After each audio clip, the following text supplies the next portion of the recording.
Hello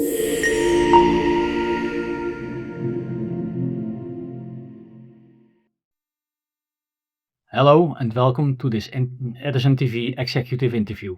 Today we are speaking with Sebastian Grabmaier, Chief Executive Officer of JDC Group. JDC Group is a German-listed fintech platform group focusing on bank insurance products. We are going to be focusing on the impact of artificial intelligence on the insurance sector and JDC Group in particular. Sebastian, thank you very much for joining us today. A first question, maybe to get to a general start. Can you give a short description of what JDC does and how the business model works? Yes, sure. Great to see you again, Edwin. JDC is a typical platform company. So we are one tech platform that brings together the insurance companies in Germany and all kinds of intermediaries. So we take in the data of more than 250 insurance groups, all the mortgaging banks, the investment companies, investment platforms. We standardize the data, we process it, and we make it visible in our systems and also deliver the data up to the systems of our intermediaries. Okay, so in short, people buy insurance through, for example, a broker or a bank. These insurance policies are processed on your platform, and JDC earns a commission on this. And banks and brokers, they are willing to pay you a part of this commission because of the platform function with the insurance provider selection, services, administration, etc., etc. Yes, thank you. And thank you for clarifying, Edwin. So yeah, the core is a B2B2C model. That means there is about 16,000 intermediaries using the platform. And if a customer takes out insurance, pays the premium, the insurer then pays a part of the premium as commission to the platform. On average, that's 40 euro per piece of insurance. So we take in the commissions, we deduct our 10 euros, and then we pay 30 euros on average to the intermediaries. That gives us the customer for free. So the good side is we do not have to pay anything to acquire customers because that's delivered from all these intermediaries in the market. But then we split the commission, and so we don't have any marketing expense to grow in this model, and then just have to split the commission after. So our top line is the commission in, and then if you want to compare us with a software company, then it's commission in minus commission out. This gross margin line, that's basically the part where we can deduct costs off and then make earnings off. Get to the profit. Okay, very, very clear. Artificial intelligence is the hot topic at the moment and seen as a disruptor to many sectors. How do you think AI is going to impact the insurance world? Yeah, we definitely think that AI will be the biggest change and innovation in the market since the internet. But also, this a little bit overstated. The effects will not be that intermediate, right? When this small startup, Insurtech, came along and introduced a comparison tool to compare 3 different car insurance carriers and then click out the customers to some US insurer, that gave quite some hit to all kinds of intermediaries, also insurance companies in the worldwide market. Whereas we think that this is just a technology that we use for 15 years. Today, JDC is not only comparing car, but all kinds of insurance products of all insurers in Germany. And with our in-house comparison platform, Morgen, we are market leader in comparison tools. So the normal way in Germany now is that all customers, all brokers, all intermediaries, they compare first and then offer their clients a product. And there's a lot of, it's a scared trade, as the US says. So there's some anxieties of how AI is really influencing the market. And then there are some studies that say that up to 45% of all sales could be done by generic AI agents. So but there is some truth behind it. Even if this is the case, we as JDC, we would be like a very big beneficiary because there's 3 things needed to really use AI. Number 1 is data, number 2 is infrastructure, and number 3 is customer access. So if you use an AI tool, also the best large language models on a worldwide data set, you will see that results are pretty poor, right? Just search for a credit card or the best insurance contract. And if you don't tell the large language model what market you're in, what specific risk you want to cover, what's the data you're relying on, then the answers on the prompts are just very poor and not really easy to use for a client, and also not for an intermediary. So you need the data to really use an AI tool. And the second is, even if the AI tool is then talking to customers or communicating with the customers, and then or even buys the piece of insurance, then you need an infrastructure, so a platform to transact. And finally, right, you cannot use AI before you have customer access.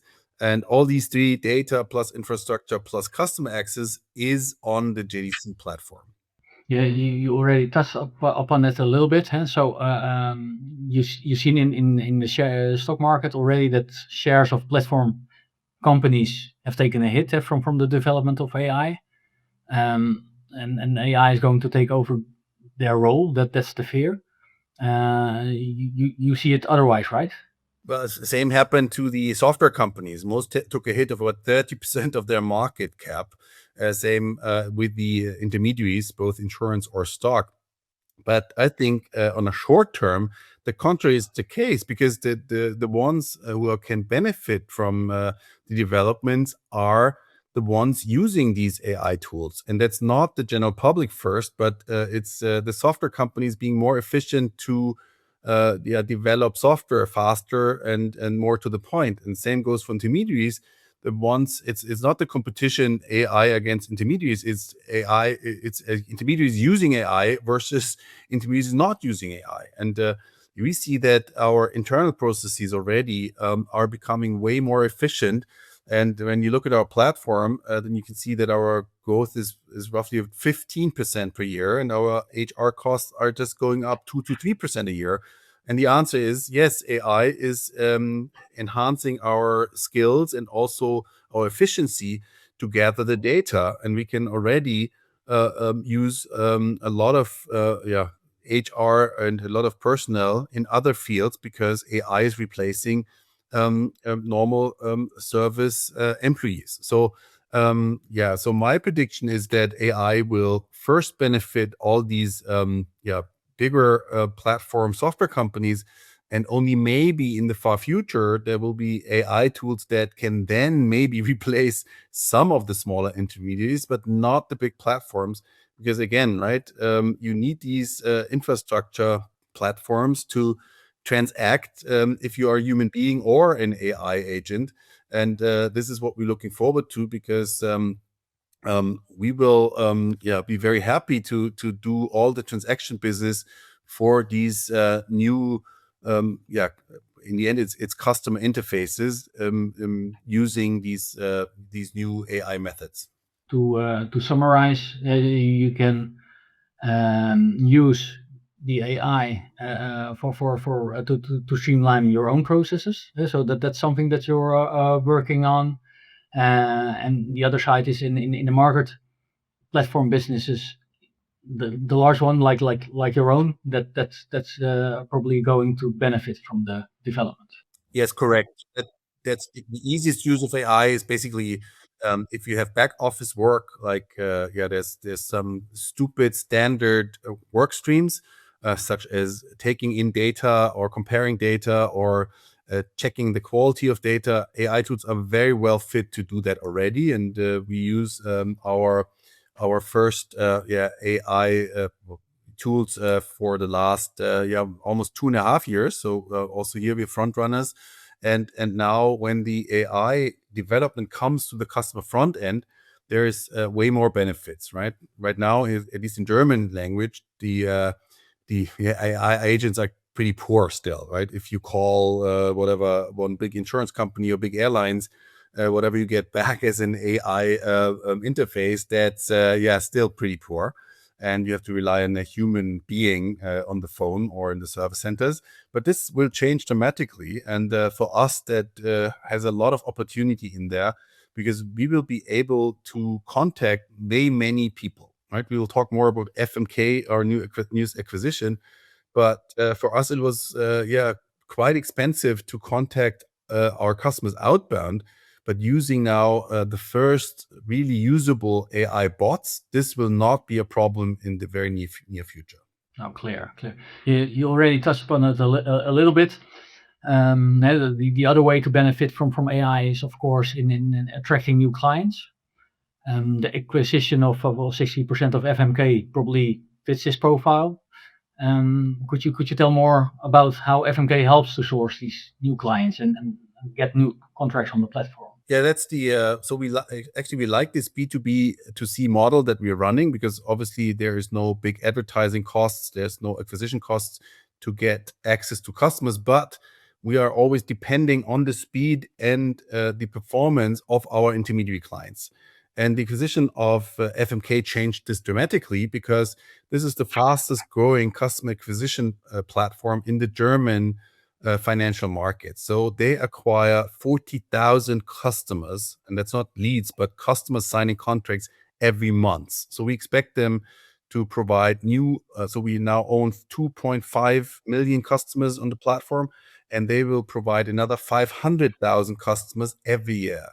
And until now, for them, it was prohibitive for small companies to contact the customers individually after they signed the contract. So they were running a click out model where they sent them to the product company, insurance company, credit card company, bank, and then they just used anonymous data, because they did not really have the tools to contact these customers again. But now, very soon, these AI agents and bots, they will just allow us to call 40,000 customers in a minute, right? So we can contact all of them and try to cross-sell, upsell them. And that's very new development to our platform, right? And secondly, the big question was still in AI, all these ChatGPT, other large language models, how would they change the use of Google, right? And there was a lot of hysteria whether Google would have to go to the market because nobody's Googling anymore, but everybody's using Chatty. And the answer is that Google figures go up because these large language models make people use more internet. So in the past, maybe 50% of the clients were in the internet and then came to a human broker or agent. Now it's more than 75%. So the internet is becoming more important as a sales funnel. But then within the use of these large language models, it will not go to licensed systems, because most of these clients and consumers will use free models, right? So they will have more than 3, 4, 5 apps using AI on their smartphones. And then whenever the free period, let's say 3 prompts or 4 or 5 prompts is gone, they would go to the next systems. So they're not open to pay a monthly license fee. So same as in the development of Google, we are quite certain that it goes to advertising, and we can see that every single of these systems, and even ChatGPT was the last to allow now advertising on their platform. This only started now in the US. This we can see with other models like Copilot or Bing. They already use advertising and offering advertising space under the answer of the prompt. And the good part of this is that the conversion rates are there much higher than on Google Ads, right? Because if you buy the advertising space right after the answer, let's say a customer says, "What's the best credit card in Germany?" and asks ChatGPT, and then under the prompt, that's not really helpful, because now ChatGPT until now doesn't have the right data bank to really tap into. You have an ad that says the Institute for Consumer Confidence tells this is the best 5 credit cards. Then people are way more likely to click on this ad. That's 80 to 150%. This makes the advertising spend and the return on this advertising spend 5 times higher. That's our news figure. So that means this is way more attractive than Google Ads until now. And we're really looking forward to the introduction of ad space in all of these large language models. Impressive. So this wraps up our interview. If our audience would like to see more, please visit our website at edisongroup.com or under the IR section of the JDC corporate website. Thank you very much, Sebastian. Thank you, Evan.